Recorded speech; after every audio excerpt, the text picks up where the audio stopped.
오늘 본문의 내용은 교회를 다니신 분이시든지 또 교회에 익숙하지 않으신 분들도 잘 알고 있는 노아의 방주에 관한 부분입니다.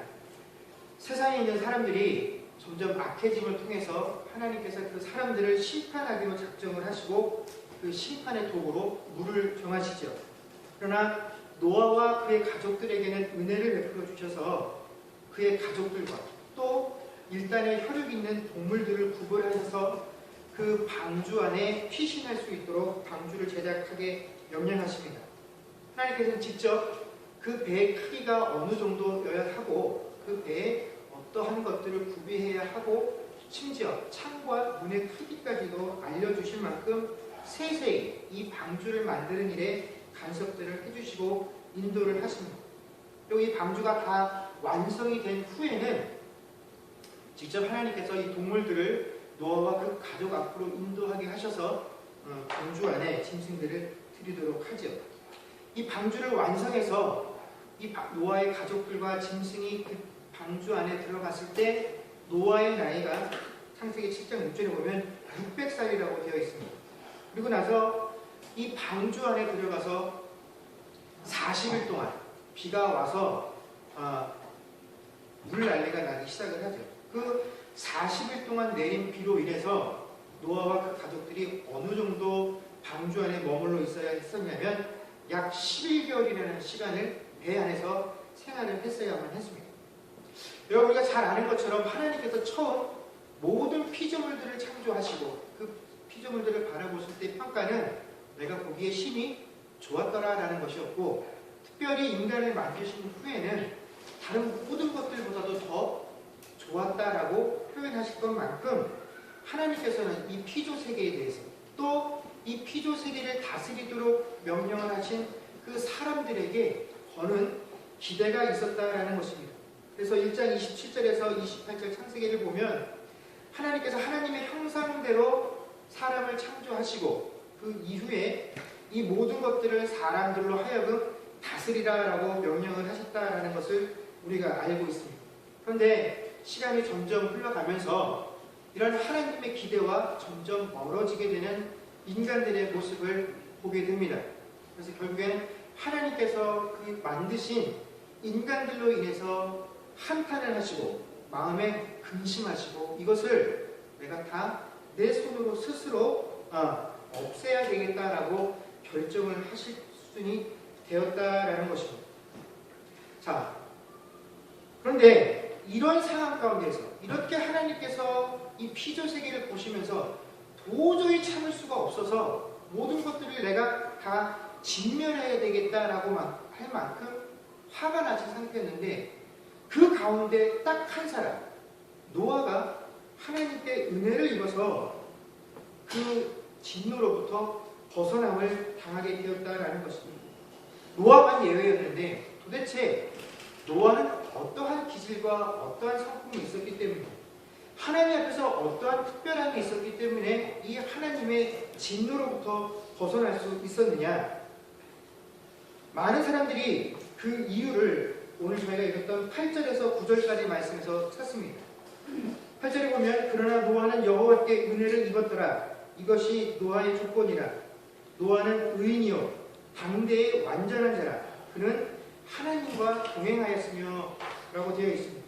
자, 하나님 보시기에 이 모든 것들을 진멸해야 된다라고 느끼실 만큼 악한 세대 가운데 한 사람이 하나님 앞에서 의인이고 완전한 자라고 평가를 받았다라고 한다면 이것보다 더 구원을 받을 만한 분명한 이유가 없어 보입니다. 그러나 성경은 우리에게 분명히 뭐라고 말씀을 하냐면 이 세상에 의인은 없나니 하나도 없다라고 밝혀주고 있다라는 것입니다.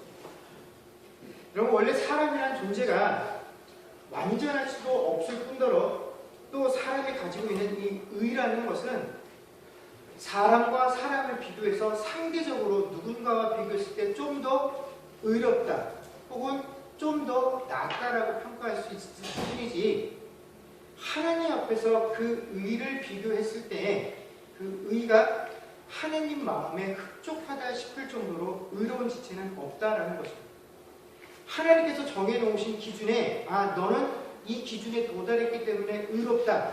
혹은 내가 하고 있는 시험을 네가 통과할 만큼 충분한 의로움을 갖췄다라고 평가받을 수 없다라는 것입니다.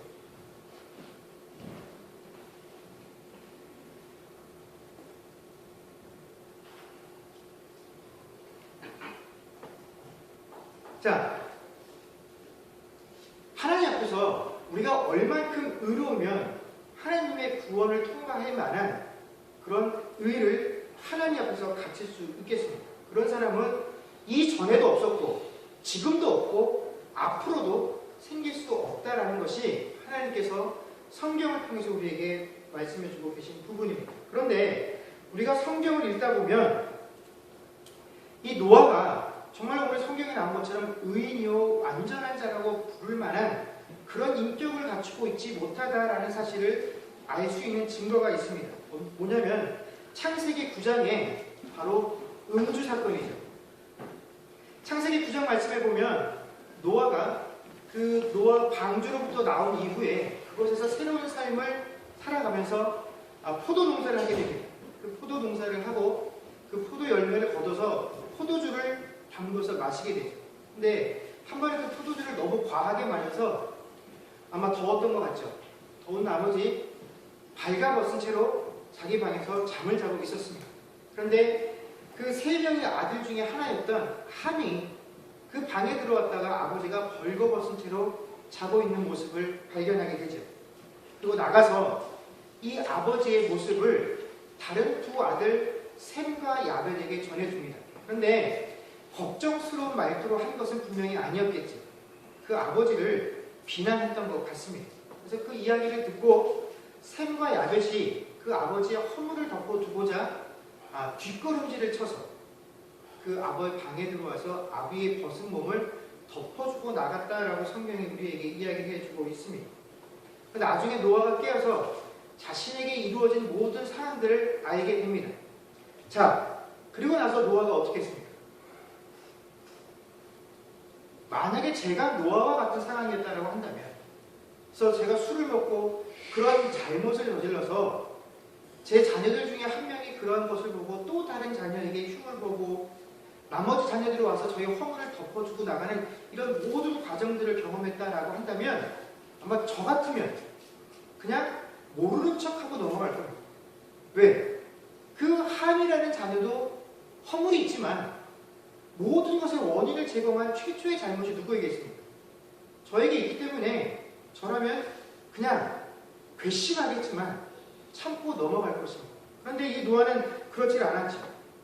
너무 화가 난 노아가 어떻게 반응을 하냐면 이 함의 자손들 중에 가나안이 있었는데 이 가나안을 저주합니다. 그래서 이 가나안은 셈과 야벳의 자손들에게 앞으로 영원히 종살이하는 그런 존재가 되어라라고 저주를 했다라는 것입니다.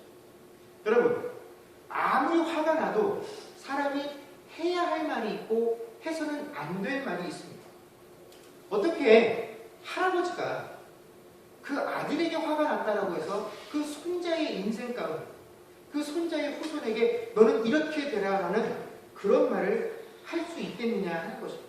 우리가 이런 모습만 봐도 노아라는 사람이 우리가 말하는 세상적인 의미에서 의인이다라고 평가를 받고 그런 의미로 성경에 기록되어진 것이 아니다라는 것을 알 수 있다라는 것입니다. 여러분, 성경에서 의인이라고 말을 표현하는 것은 그 사람이 세상적인 관점에서 보았을 때처럼 다른 사람보다 도덕적으로 더 탁월하거나 혹은 세상이 만들어 놓은 법규를 더 잘 준수하는 사람들을 일컫는 말이 아니다라는 것입니다. 우리는 흔히 이 의로움들을 이렇게 생각을 하지만 하나님 앞에서 의롭다고 평가를 받는 것은 우리가 의로워서 그렇게 되어지는 것이 아니라 우리의 행동이나 우리의 삶의 모습과는 상관없이 하나님께서 그렇게 인정해 주시기 때문에 우리가 하나님 앞에서 의롭다 인정을 받는다라는 것입니다. 그래서 우리가 하나님 앞에 의인의 자격을 갖추는 것은 내가 어떤 행동을 하고 그 행동의 결과로 얻게 되는 것도 아니고 하나님께서 정해놓은 어떤 조건을 충족했기 때문에 하나님께 의인이라고 평가를 받는 것이 아니라 어떠한 상태, 하나님께서 정해놓으신 그 상태 안에 머무를 때에라야 하나님께서 너는 의인이다라고 평가를 해주시는데, 그렇다면 그 상태를 이루는 조건이 무엇이냐? 바로 9절 하반절에 나오는 그는 하나님과 동행하였다라는 구절입니다. 이 하나님과 동행하는 이 조건을 충족시키면 그 사람의 인품이나 성품, 그가 어떻게 살았는지하고 상관없이 하나님께서 너는 내 앞에서 의인이요 완전한 자라고 평을 해주신다라는 것입니다. 자, 그렇다면 하나님과 동행한다라는 것은 도대체 무엇이냐? 여러분, 동행이 뭡니까? 동행이라는 것은 최소한 두 사람 이상이 같은 목적지를 두고 같은 방향으로 같은 길을 걷고 있는 것을 우리가 동행이다라고 이야기합니다. 그래서 동행한다라고 표현을 할 때, 그래, 그냥 너하고 나하고 어떤 특별한 목적이 있으니까 우리가 갈 때까지 최대한 그 목적을 잘 이룰 수 있을 때만큼 우리가 갈 수 있는 데까지만큼만 가다가 도저히 상황이 허락하지 않으면 째질 수도 있지. 여러분, 이런 것은 결코 동행이 될 수 없다라는 것입니다. 이런 것들을 보고 우리가 동행이라고 부르지도 않는다라는 것입니다. 여러분, 동행을 한다라는 것은 우리가 정해놓은 그 목적지에 도달하는 그 과정을 함께 겪어나가는 것입니다. 그 과정을 나아갈 때 어렵고 힘든 일이 생기겠지. 기쁘고 즐거운 일들이 생길 것입니다. 그 기쁘고 즐거운 일들이 생길 때에는 그 기쁨을 함께 나누는 관계가 되어지는 것이 동행인 것이고, 어렵고 힘든 일이 있을 때 그 아픔을 함께 나눠주고 그 문제를 어떻게 해결할 것인가를 머리를 맞대고 방법을 찾아내는 것이 동행을 한다라는 의미이고 동행의 특징이다라는 것입니다. 이것은 우리가 하나님과 동행합니다라고 말을 할 때에도 마찬가지다라는 것이죠. 여러분, 우리가 하나님과 동행을 하는 사람들은 그 누구보다도 무엇을 더 해박하게 되냐면 하나님의 생각과 그분의 뜻에 대해서 더 많이 알게 되는 장점들을 누리게 된다라는 것입니다. 하나님과 동행한다라는 것은 하나님이 가고 있는 그 길을 함께 걸어간다라는 그 길입니다. 하나님께서 바라보시는 것을 함께 바라본다라는 것이고, 하나님께서 목적지를 삼는 것을 또한 내 삶의 목적지로 삼는 것입니다. 하나님께서 그 길을 가실 때 하나님께서 기뻐하시는 그 이유로 내가 함께 기뻐하는 것이고, 하나님께서 눈물을 흘리시는 그 일에 내가 마음 아파하고 함께 눈물을 흘리는 것, 그것이 하나님과 동행하는 삶이다라는 것입니다. 오늘 이 노아가 하나님과 동행을 했다라는 것은 뭡니까? 하나님께서 이 땅을 보시며 이 패역한 세대를 보시며 내가 이 사람들을 만든 것을 후회한다, 한탄스럽다, 이것들을 다 멸해버려야 되겠다 할 만큼 그 마음 아픈 하나님의 마음에 노아가 어떻게 했다라는 겁니다. 동감을 했다라는 것입니다. 공감을 표현했다라는 것입니다. 하나님이 이렇게 아프다고 말할 때 그 하나님의 아픔이 내 아픔입니다라고 함께 생각할 수 있는 것, 이것이 하나님과 동행하는 것이다라는 것입니다. 그런데 하나님과 동행하는 삶이 우리가 그냥 이렇게 입버릇처럼 하나님과 동행하기를 원합니다. 하나님 내 삶 가운데 함께 동행하여 주십시오라고 그냥 우리가 남발하는 것처럼 결코 쉬운 것이 아니다라는 것입니다. 여러분의 일상생활 가운데에서 어떠한 방법으로 하나님과 동행하는 삶들을 살고 계십니까? 아마 이 중에서 저는 날마다 순간순간마다 하나님과 동행하고 있습니다라는 사실에 대해서 자신 있게 고백하실 수 있는 분들이 별로 없으실 것입니다. 우리는 이 하나님과 동행함들을 이 교회에 나와서 예배 드릴 때 느낍니다. 그래도 좀 기도할 그런 순간에 내가 하나님과 동행하구나 느끼게 됩니다. 내가 성경책 좀 펴놓고 큐티 좀 한다라고 할 때 그 순간에 비로소 내가 하나님과 동행하고 있구나라고 느끼게 됩니다. 그런데 우리들이 스스로 내가 하나님과 동행하고 있다라고 말하는 것은 내가 스스로 정해놓은 그 조건에 내가 만족함을 느낄 수 있을 때 비로소 내가 좀 하나님과 동행하고 있다라고 느끼고, 또 내가 그런 일들을 행하고 있을 때에나야 그래도 좀 떳떳하게 하나님 내 삶 가운데 나와 동행해 주십시오라고 간구를 할 수 있다는 것이지, 이런 것들이 갖추어지지 않으면 내 스스로도 하나님과 동행하고 있다라고 느끼지 못할 뿐더러 하나님 내 삶 가운데 동행해 주십시오라고 감히 간구를 하지도 못한다라는 것입니다.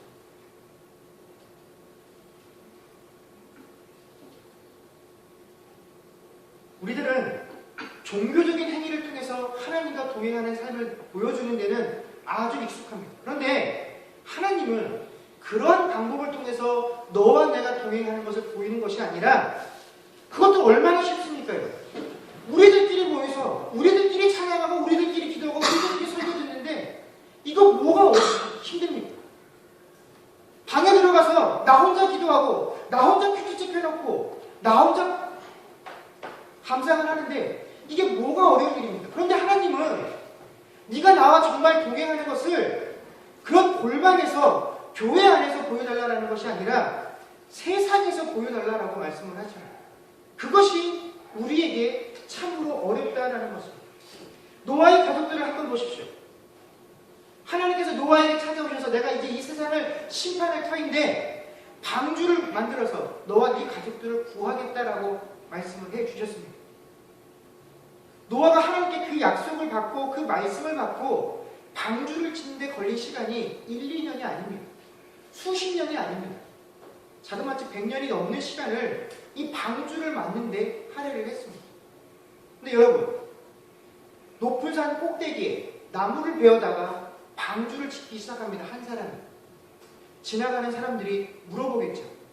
당신 이 산 꼭대기에서 도대체 뭐 하십니까? 내가 보니까 저 낮은 곳에서부터 나무를 끙끙대면서 몰고 올라오는데 이 나무 갖고 도대체 이 산 꼭대기에서 뭘 하십니까? 라고 물어볼 것입니다. 노아가 뭐라고 대답을 할까요? 하나님께서 이 세상을 진멸하시겠다는 거예요. 그런데 저보고 방주를 지고 이 방주를 통해서 우리를 구원해 주시겠다라고 합니다. 그러니 당신도 살고 싶으면 이 방주를 짓는 일에, 이 방주 안으로 들어오십시오라고 이야기를 했을 때 여러분, 그 사람들이 어떻게 반응을 했겠습니까? 내가 머리통이 나고 지금까지 우리 할아버지를 통해서도 한 번도 이 산이 잠길 만큼 홍수가 났다는 이야기를 들어본 적이 없습니다. 또 어떤 사람은 그래요? 하고 순간 그 마음을 빼앗길 수 있을지 모르나 수십 년의 시간이 흘러도 비가 올 기미는 안 보이고 여전히 그 방주를 짓고 있는 모습들을 볼 때 여러분, 세상 사람들이 노아에게 어떻게 반응을 했겠습니까? 그 당시 사람들의 특징이 뭐였냐면 그 생각이 모두 다 악하다라고 하나님께서 평가하셨던 사람들입니다. 여러분, 결코 노아가 하는 행위를 저 사람이 저 사람의 신에 관한 믿음의 표현이야 라고 하는 것이 아니라 얼마나 손가락질하고 비난하고 조롱했을지 모릅니다. 여러분, 노아의 아내와 노아의 자녀들과 그 자부들의 마음은 어떠했겠습니까? 도대체 아버지의 말씀을 따라서 이 일들을 우리가 계속 동참해 나가야 하나? 아버지의 약속을 듣고 우리도 이 일에 동참을 했는데 수십 년의 시간이 흘러도 아무런 기미도 보이지 않는데 도대체 우리가 왜 이것을 계속 해야만 하나? 그러나 노아와 노아의 가족들은 그 모든 조롱과 멸시를 다 감내하고 무엇을 합니까? 방주를 완성했다라는 것입니다. 이것을 오늘 22절 말씀에 하나님의 명령에 순종했다라고 이야기를 합니다. 여러분, 하나님과의 동행은 하나님의 말씀에 순종하는 것을 의미하는 것입니다. 여러분, 우리가 하나님의 비밀과 하나님의 계획을 알고 거기에 부름받고 동참을 한다는 것은 단순히 마지막 순간에 우리가 거두게 될 그 영광에 동참하게 되는 것을 의미하는 것만이 아니라 하나님과 동행한다는 것은 내가 마지막 순간에 누리게 될 그 영광보다 더 긴 시간을 조롱받고 멸시받는 시간들을 감당해야 한다는 것이 바로 하나님과 동행한다라는 의미입니다. 오늘 노아가 수십 년의 시간 동안 받았어야 될 그 비난과 조롱과 멸시의 시간들이 하나님과 동행하는 시간이었고, 예수 그리스도께서 우리의 죄를 위하여 십자가를 지고 걸어가시면서 받으셨던 그 십자가 상의 조롱과 멸시, 그 길이 바로 하나님과 동행하는 자의 모습이다라는 것이죠. 여러분, 배 타보신 적 있으십니까? 얼마나 오랜 시간 동안 배를 타보신 적이 있으십니까? 제가 전에도 한번 이야기한 적이 있는데, 그 대학교 3학년 때 졸업여행을 하느라고 부산에서 제주도까지 배를 타고 가본 적이 있습니다. 한 12시간 정도가 채 못 미치는데 밤에 출발을 해서 새벽에 떨어지게 됩니다. 근데 처음에는 이제 친구들끼리 가니까 얼마나 재밌습니까? 그 친구들을 만나서 하는 재미, 또 태어나서 처음 제주도에 가보는 그 설렘이, 그런 것들을 가지고 시간이 어떻게 가는지 모르고 몇 시간이 지나게 됩니다. 그런데 밤에 탔으니 얼마나 피곤합니까? 이제 한 명, 두 명씩 피곤해지기 시작하면 이제 지쳐서 쓰러져 잠자기 시작하죠. 이제 주변에 나랑 같이 놀아줄 사람들이 접어지기 시작하면 이제 이 고요함과 적막함들이 나에게 다가오기 시작합니다. 그러면 그 전까지 못 느꼈던 배멀미가 시작이 됩니다. 그래서 배 난간을 붙잡기 시작하죠. 근데 배 난간을 붙잡고 있으면 뭐가 우리를 괴롭히냐면 그 바다의 비린내 있죠. 그 바다 비린내를 몇 시간 동안 맡아야 게 거기서 오래 살지 않으시는 분들은 그 비린내를 맡는 것도 굉장히 힘이 듭니다. 근데 주변에 온통 칠흑 같은 어둠 속에서 아무것도 지금 이 배 안에 있는 우리 외에는 보이지 않는 그 상황을 몇 시간만 경험하게 되면 이 마음속에 남는 게 뭐냐면 빨리 내리고 싶다라는 생각 외에는 아무것도 들지를 않습니다. 여러분, 12시간의 배를 타도 이런 일들이 벌어지게 되는데 11개월을 여러분 그 배 안에서 보냈다라고 생각을 해보십시오. 근데 처음 40일은 비가 와서 밖으로 나갈 수가 없었습니다. 여러분, 40일 동안 방주 안에서 세상의 모든 동물들과 함께 지냈다라고 생각을 해보십시오. 그 동물들의 먹고 싼 것들을 40일 동안 함께 8사람이 감당을 해야 합니다. 그 안의 냄새가 독해서 밖으로 나가보면 밖에서는 온갖 비린내와 비가 그들을 힘들게 합니다. 또 한번 생각해 보십시오. 여러분, 사람이 물에 빠져 죽으면요, 보통 사람의 시체가 물에 빠지면 한 2번 정도 이렇게 오르락 내리락을 하게 돼서 마지막에 가라앉게 된다고 합니다. 근데 보통 여름에는 처음에 시체가 빠지면 하루 이틀이 지나면 다시 떠오르게 되고, 겨울 같으면 한 3, 4일이 지나면 처음에 가라앉았다가 뜬다고 하네요.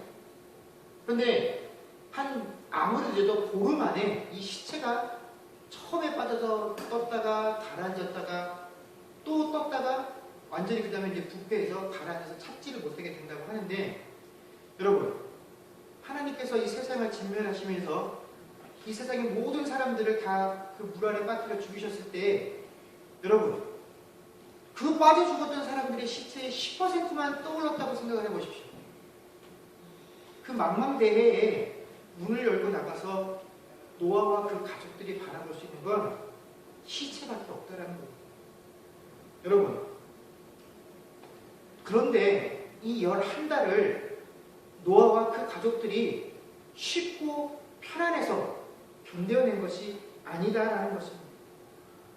내가 이 방주 안에만 들어오면 세상의 어떤 어려움부터도 딱 단절이 되어서 이 안에서 편하게 지내게 될 것을 하나님께서 약속하신 것이 아니다라는 것입니다. 그런데 우리는 하나님과의 동행이라는 것을 마치 따뜻한 봄날에 우리가 예쁜 옷을 차려입고 어디 나들이 가는 것으로 생각들을 한다라는 것입니다. 그러면서 그 나들이 가는 그 길에 내가 어려운 일을 당할 때마다 하나님 도와주세요 라고 말하면 하나님께서 나타나셔서 내 어려움들을 척척 해결해 주시는 그 가정들을 하나님께서 나와 동행해 주시는 삶이다라고 생각을 합니다. 실제로 우리가 이 땅을 살아가면서 신앙생활을 할 때, 야, 저분은 정말 하나님께서 동행하시는 분이야, 라고 평가하는 분들의 삶을 바라보십시오.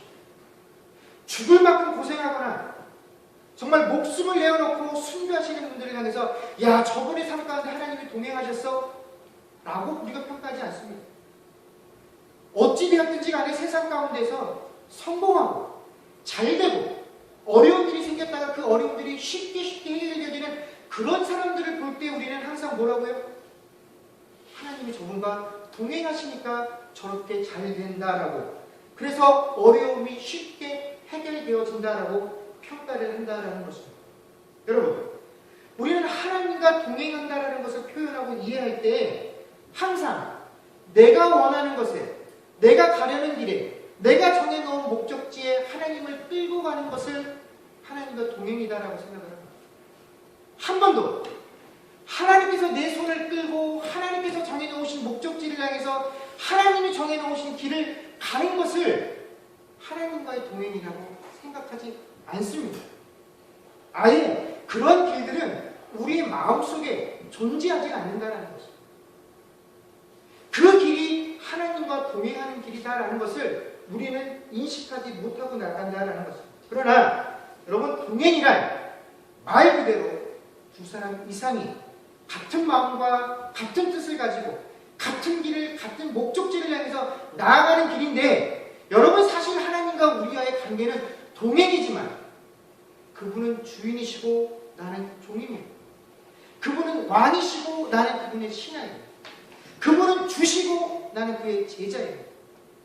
그분이 그 영광스러운 길에 나를 동행자로 뽑아주신 것이지, 내가 어떤 자격이나 위치가 돼서 감히 그분과 그 똑같은 길을, 그 똑같은 목적지를 가질 수 있는 그런 자격이 있어서 그 길을 가는 것이 아니다라는 것입니다. 여러분, 본질적으로 우리가 하나님과 동행한다라는 그 길은 세상을 거스르는 길입니다. 여러분, 세상과는 반대로 나가는 여정이고 세상이 추구하는 목적과는 반대되는 것들을 추구하는 것이 하나님과 동행하고 사는 삶이기 때문에 우리가 그 길을 걸어갈 때 우리에게 요구되어지는 것은 끊임없이 인내와 오래 참음이다라는 것입니다. 여러분, 방주 안에 들어가기만 하면 그 전까지 내가 고생하는 모든 것들이 다 보상받을 것이다 라고 생각하지 마십시오. 그것이 마지막이다 라고 생각하지 마십시오. 여러분, 그것은 시작입니다. 그 방주 안에 들어가서도 또다시 내가 감당해야 될 어려움들이 여전히 존재하게 되어 있다는 것입니다. 방주 밖에 있어서는 내가 알지도 못했어요. 경험해보지도 못했을 그 어려움들이 그 방주 안에 존재하게 된다는 것입니다. 여러분, 그것이 하나님과 동행하게 된다라는 그 의미죠. 그러나 우리가 그것을 알매도 불구하고, 그러나 하나님 말씀에 순종해서 그 길을 따라가는 것, 여러분, 그것이 바로 하나님과 동행하는 삶이고, 우리가 하나님과 동행할 수 있을 때에 하나님께서 우리를 향해서 너는 의인이요 완전한 자라라고 말씀을 해 주신다라는 것입니다. 여러분, 지금 우리가 살고 있는 이 시대가 노아가 살았던 그 시대와 다를 것이 없습니다. 아마 우리 어른들은 다 느끼실 것이고, 저보다 더 연세가 많고 세상의 경험들이 많으시면 더더욱 그렇게 느끼실 것입니다. 세상이 점점 악하여져 가고 있습니다. 세상이 생각하는 것들이 하나님 보시기에 기뻐하실 수 없는 것들이 훨씬 많습니다. 그런데 우리가 이러한 세대 가운데서 하나님께서 분명히 이 노아와 같은 사람들, 하나님 보시기에 그 앞에서 의인이요 완전한 자들을 통해서 여전히 일하신다라는 것입니다. 그리고 이제 그 일들을 감당해야 하는 것이 누구냐면 바로 여기 있는 우리이고 바로 이 주님의 교회라는 것입니다. 여러분, 그것이 아니면 우리가 존재할 이유가 없습니다. 여러분, 우리를 세상 가운데서 의인이요 완전한 자로, 그것을 이루기 위해서 우리가 하나님 앞에 동행해야 되는데, 그 하나님과의 동행은 바로 하나님 말씀에 순종하며 나아가는 길뿐이다라는 것입니다. 오늘 22절 말씀을 우리가 다 같이 한번 큰 목소리로 같이 읽도록 하겠습니다. 읽겠습니다. 시작. 노아가 그와 같이 하여 하나님이 자기에게 명하신 대로 다 진행하였더라. 아멘. 오늘 이 구절 앞에 노아가 아닌 우리들의 이름을 넣었을 때 하나님 보시기에 갑보가 누구가 아무개가 내가 명한 대로 다 행하였다라는 그 말을 하나님 앞으로 들을 수 있는 저와 여러분들이 될 수 있기를 주의 이름으로 간절히 축원합니다. 기도하겠습니다.